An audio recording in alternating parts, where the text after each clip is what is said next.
Iran और US के बीच बातचीत एक ऐसे मकाम पर अटक गई है कि पूरी दुनिया की सांस एक तरह से अटकी हुई है कि जंग अब शुरू होगी या तब। इस्लामाबाद में ये बातचीत शुरू होने वाली थी कुछ ही घंटों पहले, लेकिन इसी दौरान हमने देखा कि विदेश मंत्री ईरान के वहां पहुंचे हुए थे, ईरानियन डेलीगेशन भी वहां पहुंच गया था, लेकिन ईरान की शर्तों को मानने के लिए तैयार नहीं है यूनाइटेड स्टेट्स, और ईरान बिना अपनी शर्तों के इस सीजफायर को करने के लिए तैयार नहीं है। ईरान के विदेश मंत्री की मुलाकात वहां के प्रधानमंत्री से भी हुई, पाकिस्तान के, इसके अलावा जो मिलिट्री चीफ हैं, आर्मी चीफ, उनसे भी मुलाकात हुई, लेकिन डोनाल्ड ट्रंप ने अपने दोनों डेलीगेट्स को कह दिया कि वो अपने सूटकेसेस को अनपैक कर लें यानी कि वापस ना जाएं वहां इस्लामाबाद। तो अब होगा क्या इस बातचीत में? क्या जंग शुरू होगी?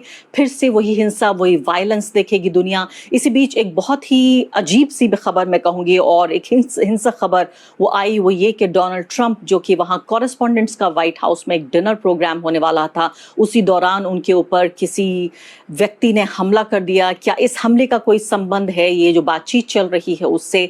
इस पूरे मसले को कैसे देखा जाए? पाकिस्तान ने, जिसने अपनी पूरी ग्लोबल जो प्रेस्टीज है, यानी अपने के लिए एक इज्जत का सवाल बना लिया है इन पूरे नेगोशिएशंस को, क्या अब जब बातचीत नहीं हो पा रही है या बातचीत रुकी हुई है, तो क्या ये माना जाए कि सीधे सीधे पाकिस्तान की जीत और हार से इसको जोड़ा जा रहा है? इस मुद्दे पर बातचीत करने के लिए और बहुत ही कॉम्प्लेक्स सवालों के जवाब देने के लिए मेरे साथ इस वक्त सीधे वॉशिंगटन डीसी से जुड़ रहे हैं मोहित पीरजादा साहब। मोहित पीरजादा पाकिस्तानी ओरिजिन के पत्रकार हैं, यूनाइटेड स्टेट्स में इस वक्त रहते हैं। वहां की हुकूमत से उनकी बहुत कुछ खास बनती नहीं है, पाकिस्तान की कई मुकदमे भी उनके ऊपर हैं।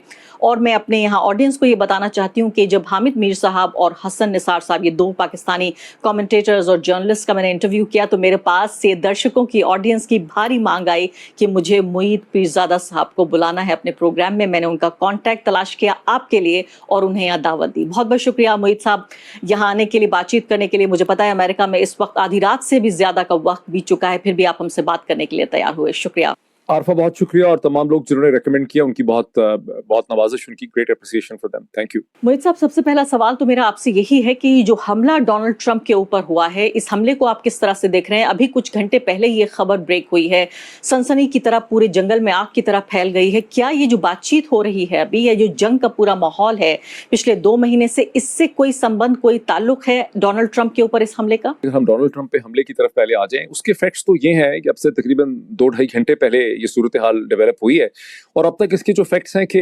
व्हाइट हाउस कॉरेस्पॉन्डेंट्स का ये डिनर था जिसमें डोनाल्ड ट्रंप अमूमन नहीं जाते। गुज़िश्ता कई सालों से उन्होंने इसका बाइकआउट किया हुआ था, क्योंकि ये एक ऐसा डिनर था जिसमें जो भी प्रेसिडेंट आता है, चीफ एग्जीक्यूटिव आता है, उसका मजाक भी बहुत उड़ाया जाता है, उसको रिडिक्यूल किया जाता है। ये ट्रेडिशन है इसका, जो भी प्रेसिडेंट आता है वो उसकी किट लगाते हैं वहां पे। तो डोनाल्ड ट्रंप इस वजह से, वैसे भी डोनाल्ड ट्रंप के अमेरिकन मीडिया के साथ ताल्लुकात जो है वो खासे कशीदा ही रहते हैं, कभी भी उनके खुशगवार ताल्लुकात नहीं रहे।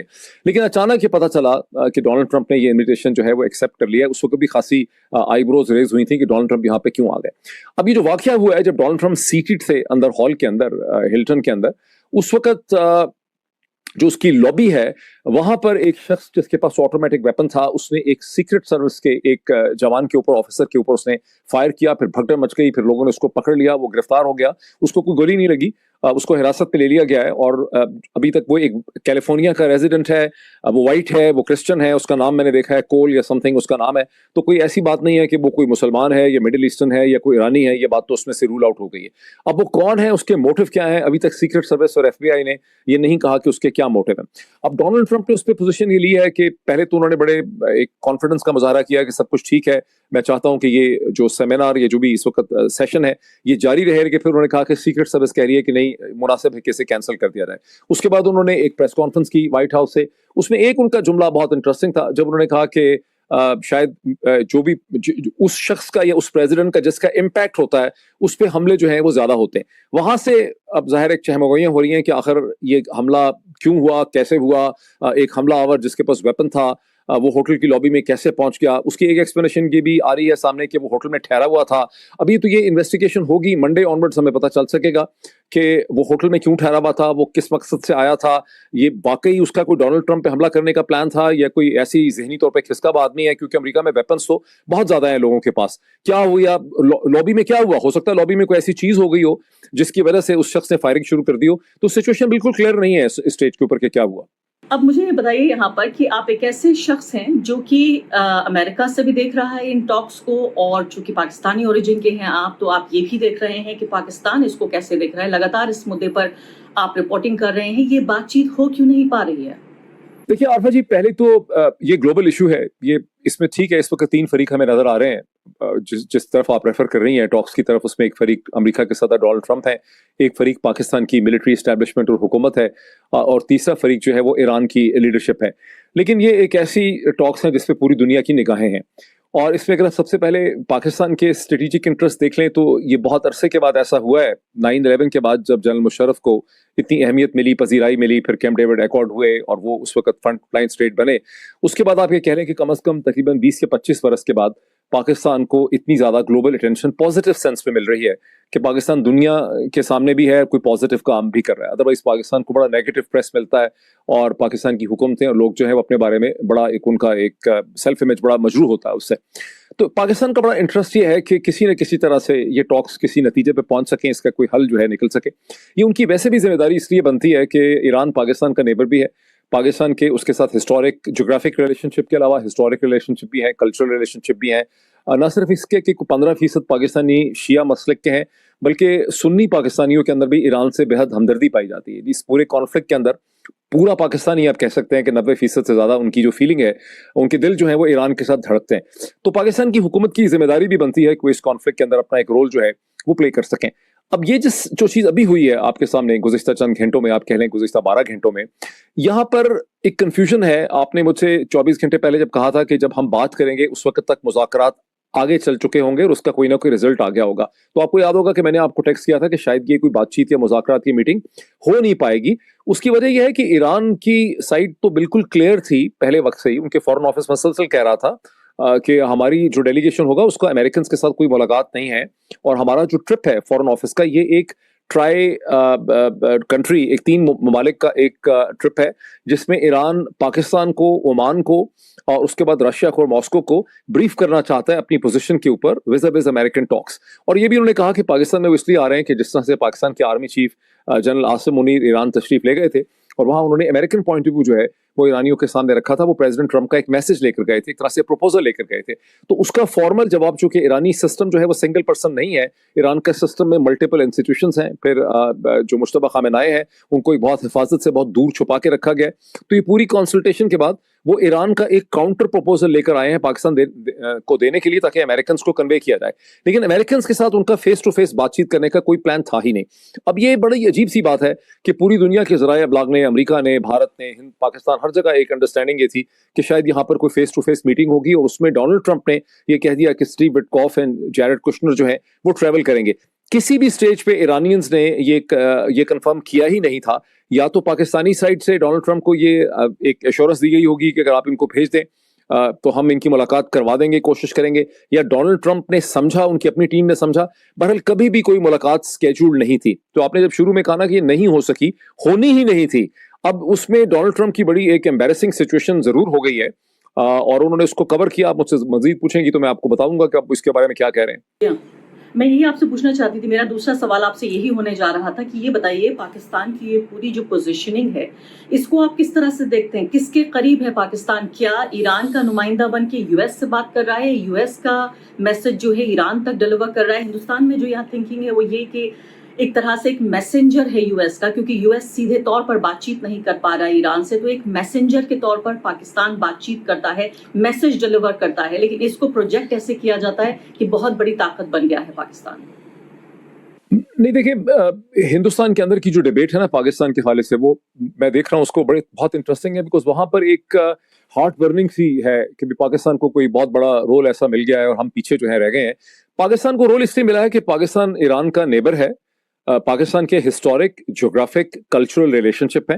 पाकिस्तान का इस्लाम और जो मजहब है वो भी ईरान से ट्रेवल करके आया है। पाकिस्तान की उर्दू जुबान जो है वो भी ईरान की पर्शियन लैंग्वेज की डेरिवेटिव है। पाकिस्तान की क्यूजीन, कल्चर, लिबास सब जो है वो वहां से डिराइव्ड है। तो पाकिस्तान का एक रिलेशनशिप बनता है ईरान के साथ। अब हिंदुस्तान में जब इसको कहा जाता है कि ठीक है मैसेंजर है, देखिए पाकिस्तान के साइज का कोई भी मुल्क अगर होगा और वो अमेरिका और ईरान के दरमियान में रोल प्ले कर रहा होगा, तो वो एक तरह से एक मैसेंजर ही का रोल प्ले कर पाएगा। पाकिस्तान चीन नहीं है, पाकिस्तान रूस नहीं है, पाकिस्तान यूरोपियन यूनियन नहीं है कि वो दोनों साइडों को डिक्टेट करवा सके। तो ना तो पाकिस्तान इसमें ईरान को डिक्टेट करवा सकता है और जाहिर है कि अमेरिका को डिक्टेट नहीं करवा सकता। अब क्वेश्चन ये है कि ये इनिशिएटिव किसका है। इसके बारे में अमेरिकन जो एनालिस्ट हैं उनका इस पे कंसेंसस है कि ये बुनियादी तौर पर ट्रंप एडमिनिस्ट्रेशन का इनिशिएटिव है, जिन्होंने जो चाहते हैं कि पाकिस्तान की लीडरशिप जो है वो एक रोल प्ले करे, और जब वो फंस जाते हैं तो दोबारा पाकिस्तान को उस स्टेज पे इस्तेमाल भी करते हैं। अब तक तकरीबन 3 वाक़े ऐसे आए हैं जहां पे अमेरिका के साथ डोनाल्ड ट्रंप अपने ही रेटरिक की वजह से एक गलत पोजीशन उन्होंने ले ली। उन्होंने कहा कि मैं 48 घंटे के बाद ईरान का सब कुछ डिस्ट्रॉय कर दूंगा, फिर उनको 10 दिन देने पड़ गए। फिर उन्होंने कहा मैं सिविलाइजेशन डिस्ट्रॉय कर दूंगा, फिर चंद घंटों पहले उन्होंने कहा कि पाकिस्तान के फील्ड मार्शल और पाकिस्तान के प्राइम मिनिस्टर जो हैं उन्होंने मुझसे रिक्वेस्ट की है कि इसको भी डिले कर दें। तो पाकिस्तान को डोनाल्ड ट्रंप इस्तेमाल कर रहे हैं। किसी स्टेज पे हो सकता है पाकिस्तानी खुल के बोल भी सके कि उनके साथ क्या हो रहा है। पाकिस्तान का रोल एक मैसेंजर से थोड़ा सा ज्यादा ही है, फैसिलिटेट वो कर रहे हैं इसको।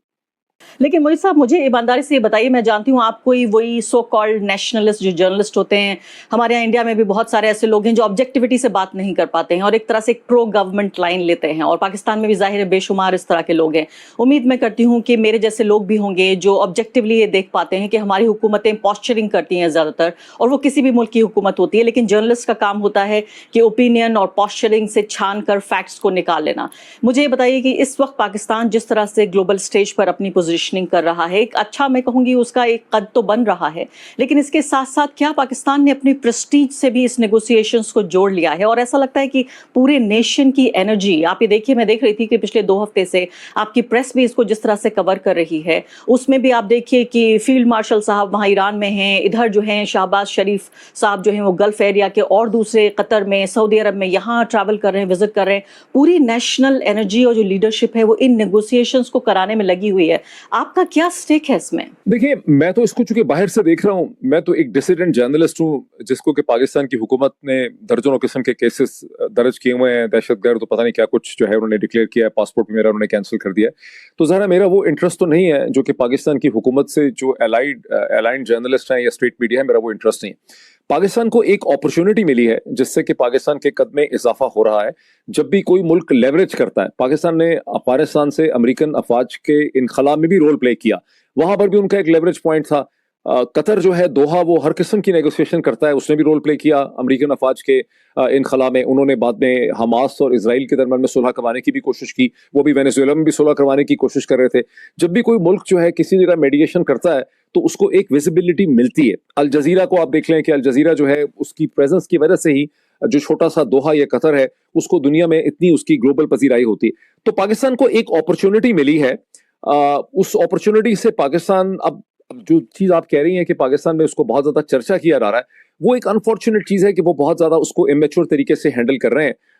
वहां पर ये डिस्कशन तो कम हो रही है कि ईरान का हल क्या निकलेगा या ईरान के मुतालबात क्या हैं, या ये कंसर्न कम नजर आता है कि कितना खतरा है इसमें ईरान के लिए। अमेरिका के लिए भी बहुत खतरा है, लेकिन वहां ज्यादा इस चीज के ऊपर है कि हमारी इज्जत में इजाफा हो रहा है, हमारे कद में इजाफा हो रहा है, हम बड़ा इंपॉर्टेंट रोल प्ले कर रहे हैं, सारी दुनिया में देख रही।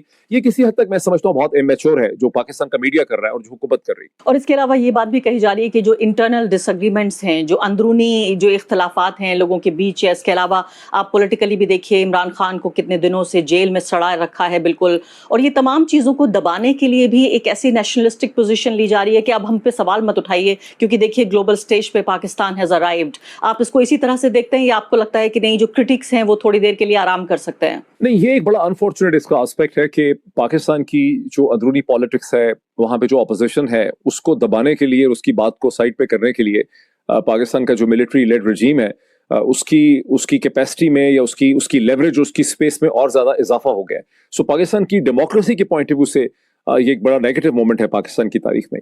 पाकिस्तान को विजिबिलिटी जरूर मिल रही है, लेकिन इससे अगर हाँ पाकिस्तान की जमहूरियत को नुकसान हो रहा है, वो डेफिनेटली एक बहुत नेगेटिव इसका एस्पेक्ट है। और पाकिस्तान की आवाम को क्या फायदा होगा? आपको लगता है कि फंड और मिलेगा? क्योंकि अभी हम देख रहे हैं IMF के अलावा सऊदी अरब और बाकी जगहों पर जो फंड है, मैं आवाम के लिहाज से, क्योंकि देखिए गवर्नमेंट्स का काम होता है पब्लिसिटी करना, प्रोपेगेंडा करना, हर हुकूमत करती है, लेकिन मैंने कहा कि जर्नलिस्ट का काम होता है उसी में से फैक्ट्स निकाल लेना। तो मुझे बताइए कि पाकिस्तान की आवाम को सिर्फ एक ये उनकी सेल्फ स्टीम को इजाफा मिल रहा है, बढ़ोतरी मिल रही है, ये वाकई उनके लिए कोई टेंजिबल ऐसा बेनिफिट है जो हम नहीं जानते? और सेल्फ स्टीम तो मिल रही है, जब भी इस किस्म की कोई चीज होती है, जब किसी कौम को कहीं पे उसका चर्चा होता है, पजीराई होती है, उसकी पब्लिक रिलेशन में इजाफा होता है, दुनिया भर के अखबार पाकिस्तान पे फोकस कर रहे हैं, मीडिया बार बार पाकिस्तान पे स्टोरीज लिख रहा है, यानी ऐसे इंटरनेशनल मीडिया जो पाकिस्तान का नाम ही नहीं आता था, तो पाकिस्तान के लोगों की सेल्फ स्टीम में डेफिनेटली इजाफा हो रहा है कि भी इस वक्त हमारा चर्चा हो रहा है, हमारा एक पॉजिटिव रोल है। इसके अलावा कुछ भी नहीं है इसके लिए, क्योंकि अगर आप ये देखें कि सऊदी अरब ने जो $3 बिलियन एडिशनल पाकिस्तान को दिए हैं, वो तो बेसिकली कॉम्पेंसेट करने के लिए दिए हैं, क्योंकि इसी टाइम पीरियड के अंदर मुत्तहिदा अरब अमारात जो यूएई है, उसने $3.5 बिलियन अपने वापस मांग लिए हैं पाकिस्तान से 30 अप्रैल तक, तो उसको कॉम्पेंसेट कर दिया है सऊदी अरब ने, या उन्होंने अपने जो पैसे रखे हुए थे $5 बिलियन, उसको उन्होंने कहा है कि वो एक्सटेंड कर देंगे 3 साल के लिए। इसके अलावा तो पाकिस्तान को कोई ऐसी चीज नहीं मिल रही कि आप कहें कि पाकिस्तान के लोगों का इसमें कोई भला होगा। पाकिस्तान के लोगों की सेल्फ स्टीम, साइकोलॉजिकली उनको एक बेनिफिट हो सकता है, उनको कोई स्ट्रेटेजिक फायदा नहीं है, उनको कोई इकोनॉमिक बेनिफिट यहाँ पे नहीं है। जी हाँ, तो ये एक बड़ी बात है। और दूसरे, जिस तरह से पहले भी देखा गया, अभी मैं देख रही हूँ बहुत सारे लोग इंस्टाग्राम पे पिछले कई हफ्ते से, जब से यहाँ बातचीत चल रही है इस्लामाबाद टॉक्स, यानी 2 हफ्ते पहले भी जो हो रही थी, उसको लेकर भी एक तरह के मजाकिया अंदाज में भी, बट मुझे लगता है कि लोगों में एक तरह का ये कि हमारे पासपोर्ट की कीमत बढ़ गई है, या इससे हो सकता है हमें बाहर जाएं तो बेहतर नौकरियां मिलें, लेकिन ये सिर्फ एक परसेप्शन का ही गेम है। मैं आपको वापस बातचीत और पता नहीं कौन ऐसी बातें कर रहा है, मुझे तो नहीं पता इसका, ये तो बहुत ही बचकाना किस्म की बात है। नहीं लगता आपको कि पासपोर्ट की कीमत नहीं बढ़ जाएगी? कि भी देखिए, एक ऐसा मुल्क है जो ग्लोबल पीस का सेंटर बन गया है ये। नहीं, ये तो देखें, अब कोई भी कंट्री अगर ऐसा हो, पाकिस्तान अनफॉर्चुनेटली, देखें पहली बात है कि ठीक है, हिंदुस्तान एक ज़्यादा ओपन सोसाइटी है, प्लूरल सोसाइटी है। ग्लोबल साउथ में हिंदुस्तान वाहिद मुल्क ऐसा है जहां पर इंफॉर्मेशन फ्लोज जो हैं वो बहुत ज़्यादा हैं, वहां पर कभी भी प्रेस को उस तरह से नहीं दबाया गया, क्योंकि रिस्ट्रिक्शंस हैं पहले के मुकाबले में ज़्यादा। लेकिन दुनिया के जो 100 के करीब ममालिक हैं, ये 70-80 ममालिक बिल्कुल पाकिस्तान की तरह हैं, जहाँ एक इंटरनल इंफॉर्मेशन सिस्टम होता है और लोगों के पास उस इंफॉर्मेशन सिस्टम से ही वो दुनिया को समझते हैं। तो चूंकि पाकिस्तान के अंदर एक कंट्रोल्ड इंटरनल इंफॉर्मेशन सिस्टम है, वहाँ ऐन मुमकिन है कि इस किस्म की बचगाना बातें हो रही हों कि हमारे पासपोर्ट की वैल्यू बढ़ जाएगी, लोग समझ रहे हैं कि हम दुनिया में बहुत इंपॉर्टेंट हो गए। असल में तो दुनिया में ऐसी कोई भी चीज़ नहीं हो रही। जी हाँ, और इससे पहले कि मैं टॉक्स पे वापस लौटूं, एक और जो ये परसेप्शन गेम है, ये पूरा मुझे लगता है गेम ऑफ परसेप्शन ही है। हिंदुस्तान पाकिस्तान के बीच भी जिस तरह से इस पूरी टॉक्स को देखा जा रहा है, हालांकि देखिए स्टेक्स तो पूरी दुनिया का है, हिंदुस्तान में भी करोड़ों लोग परेशान हो रहे हैं इस वक्त, गैस की किल्लत हो रही है यहाँ पर। अभी जैसे ही इलेक्शन खत्म होंगे वेस्ट बंगाल में, माना जा रहा है कि कीमतें बढ़ जाएंगी और ज्यादा फ्यूल की, जिससे इकोनॉमिक एक डिस्ट्रेस की हालत पैदा हो सकती है। तो स्टेक होल्डर तो हम भी बहुत कम नहीं है, मतलब वो अलग बात है कि हमारा कोई बॉर्डर नहीं मिलता, लेकिन इसके बावजूद भी हम इस जंग में डायरेक्ट स्टेक होल्डर नहीं है। लेकिन इतनी बड़ी इकोनॉमी और इतने ज्यादा हमारे पास जो आबादी है, उनको मुश्किल है। लेकिन मैं समझना चाहती हूँ कि इन टॉक्स का जो भी एक फ्यूचर होगा, जो पाकिस्तान के ऊपर पूरे तरीके से डिपेंड नहीं करता, बल्कि बिल्कुल नहीं करता, चाहे हम सिर्फ एक मैसेंजर माने या मैसेंजर से ज्यादा आप कह रहे हैं एक फैसिलिटेटर मान लें, लेकिन पाकिस्तान ने अपनी प्रेस्टीज को क्यों जोड़ दिया है इन पूरी टॉक्स के साथ? देखिए, पहली बात तो है कि हिंदुस्तान भी इसमें एक रोल प्ले कर सकता था, लेकिन हिंदुस्तान ने एक गलत मूव ऐसी कर दी स्ट्रेटेजिकली कि इस जंग के शुरू होने से सिर्फ 2 दिन पहले, जबकि जंग शुरू होना बिल्कुल क्लियर था कि ईरान पे हमला होने वाला है, उस वक्त हिंदुस्तान के prime minister Narendra Modi Israel चले गए, जहां उनको बहुत वार्मली एम्ब्रेस किया गया। हिंदुस्तान उसके बाद जो 28 फरवरी को हमला हुआ, उस पर हिंदुस्तान कोई पोजीशन ना ले सका। आप ये देखिए कि आयतुल्लाह अली खamenei को जिस तरह से शहीद कर दिया गया, उस पर भी इंडिया की गवर्नमेंट कोई पोजीशन ना ले सकी। अब दुनिया की अक्सर गवर्नमेंट्स डर जाती हैं, लेकिन हिंदुस्तान का इसके ऊपर बहुत ज्यादा डर जाना या पीछे हट जाना था, वो इसलिए अजीब था कि हिंदुस्तान का साइज बहुत बड़ा है। अगर आप दुनिया में 4 बड़ी पावर्स देखें, पावर सेंटर्स देखें, अमेरिका, रूस, चीन, तो उसके बाद चौथी पावर सेंटर जो है वो हिंदुस्तान ही आता है। लेकिन हिंदुस्तान बिल्कुल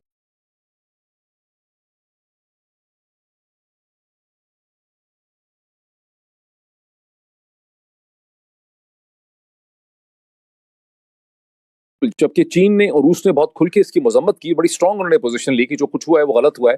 हिंदुस्तान इस पे कोई पोजीशन नहीं ले सका। अगर हिंदुस्तान की पोजीशन उस वक्त न्यूट्रल होती तो हिंदुस्तान शायद पाकिस्तान से ज्यादा बढ़ के इसमें एक रोल प्ले कर सकता, बिकॉज हिंदुस्तान मशरिक वस्ता की